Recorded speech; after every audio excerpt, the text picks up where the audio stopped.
à tous, je suis ravie de vous retrouver pour un nouveau Flash agricole où nous allons aborder l'actualité des FDSEA de la Seine-et-Marne, de l'Île-de-France, de l'Eure-et-Loir et du Loir-et-Cher.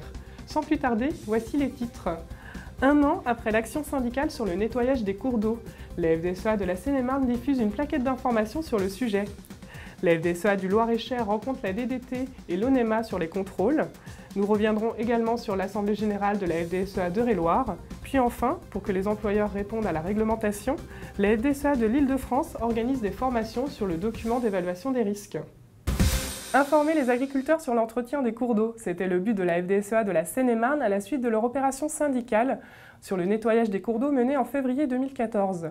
Objectif atteint, car une plaquette d'information vient d'être envoyée à tous les agriculteurs du département. Revenons en images sur l'initiative de cette action.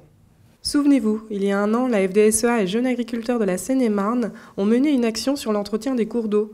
Une 60aine d'agriculteurs se sont réunis pour nettoyer un cours d'eau et montrer leur désaccord sur la réglementation qui encadre leur entretien. Les incivilités ou le mauvais entretien régulier des cours d'eau ont des conséquences directes et négatives sur les parcelles avoisinantes. Par exemple, les champs riverains subissent souvent des inondations. Donc l'objectif à court terme, c'est ce fameux document qui permettra d'expliquer aux agriculteurs ce que sont leurs droits et leurs devoirs en termes d'entretien des fossés et des cours d'eau. Et puis à moyen terme, d'être capable d'avoir une vraie politique intelligente pour que chacun puisse pratiquer son métier dans les meilleures conditions.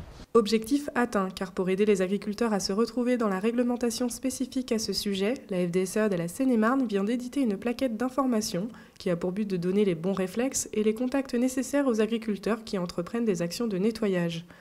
Une excellente initiative réalisée en collaboration avec les jeunes agriculteurs, la DDT, la Chambre d'agriculture de la Seine-et-Marne et le Conseil général. Une plaquette que tous les agriculteurs seine-et-marnais ont reçue dans leur boîte aux lettres mi-février. PAC, trop de questions. C'est le message passé par la FDSEA de l'Eure-et-Loir à travers une action symbolique organisée lors de son assemblée générale. Ironie du sort, elle coïncidait avec la journée d'action nationale sur les non-décisions de la PAC lancée par la FNSEA. Pour la partie informative, un thème orienté vers l'avenir a été choisi, l'agriculture et le numérique. Revenons en images sur cette journée. La journée d'action nationale du 13 février lancée par la FNSEA coïncidait avec le jour de l'Assemblée générale annuelle de la FDSEA d'Eure-et-Loir. Le mot d'ordre a été suivi et les adhérents ont mené une action symbolique lors du discours de Jean-Michel Gouache pour pointer les non-décisions de l'administration sur la PAC. Au-delà de la tournure politique qui a marqué cette assemblée générale, la FDSEA avait organisé une table ronde sur l'agriculture et le numérique. La députée Aurélienne Laure de la Rodière, l'éleveur vendéen Hervé Pillot et Arnaud Clominil, un céréalier dans l'Eure, ont su aborder le sujet en apportant un éclairage sur l'avenir probable du monde agricole. On dit souvent que la technologie numérique empêche de se voir, que ça va tuer le lien humain et tout ça. C'est plutôt l'inverse en fait. C'est que ça crée des modèles de collaboration des individus les uns avec les autres. Et ça sera naturellement la même chose dans l'agriculture.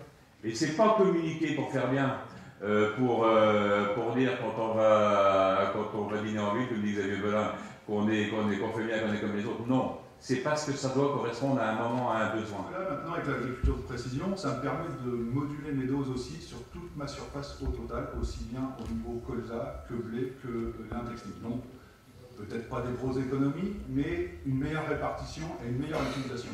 Et j'insiste, même si ça a été dit plusieurs fois dans le film, c'est la bonne dose au bon endroit. En lien avec le thème, cette table ronde a été interactive.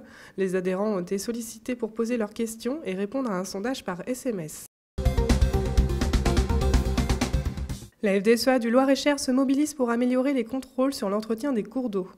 Des rencontres entre la FDSEA, la DDT et l'ONEMA ont eu lieu ces derniers jours dans le but d'instaurer plus de pédagogie, d'échange et de respect entre l'administration et les agriculteurs. Une nouvelle procédure est en cours d'expérimentation. En effet, un rapport détaillant les situations constatées avec des photos sera désormais communiqué à l'exploitant à l'issue du contrôle. Il pourra alors s'expliquer sur ce qui lui est reproché en se faisant assister par une personne de son choix. La FDSEA du Loir-et-Cher informe ses adhérents sur la fin des tarifs électriques réglementés. À la suite de l'Assemblée générale des irrigants, Guillaume Péroutou, chargé de mission à Irrigants de France, est intervenu pour sensibiliser les agriculteurs sur le choix de leur prochain contrat d'électricité. En Loir-et-Cher, la FDSEA et l'Association des irrigants sont en train de monter une offre groupée pour la région Centre. Elle sera proposée en automne 2015. Les adhérents seront alors sollicités dans les prochains jours pour répondre à un questionnaire sur leurs habitudes de consommation. Année élective oblige. Les nouveaux administrateurs ont été invités au dernier conseil de la section des anciens exploitants d'Eure-et-Loir. L'occasion pour eux de se présenter et à Lionel Jumeau, président de la section, de les accueillir. La FDSEA de l'Île-de-France étoffe ses services envers les employeurs. Le service main-d'œuvre a proposé des formations pour aider les agriculteurs à remplir le document unique d'évaluation des risques et à les sensibiliser sur cette obligation. Voici un reportage sur les premières journées de formation.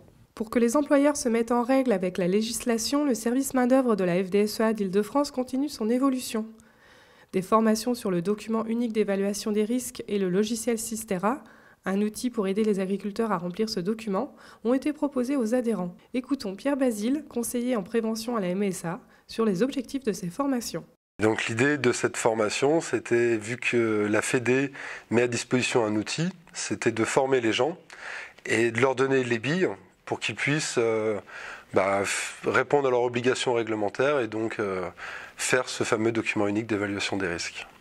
Donc une présentation assez théorique le matin sur les tenants et les aboutissants réglementaires du document unique, la forme que doit prendre le document, un peu plus pratique l'après-midi avec des exemples de terrain, des cas pratiques pour leur montrer finalement la nécessité d'avoir une approche globale et stratégique dans cette évaluation. Une formation jugée utile et intéressante qui a permis aux adhérents de se familiariser avec cette obligation.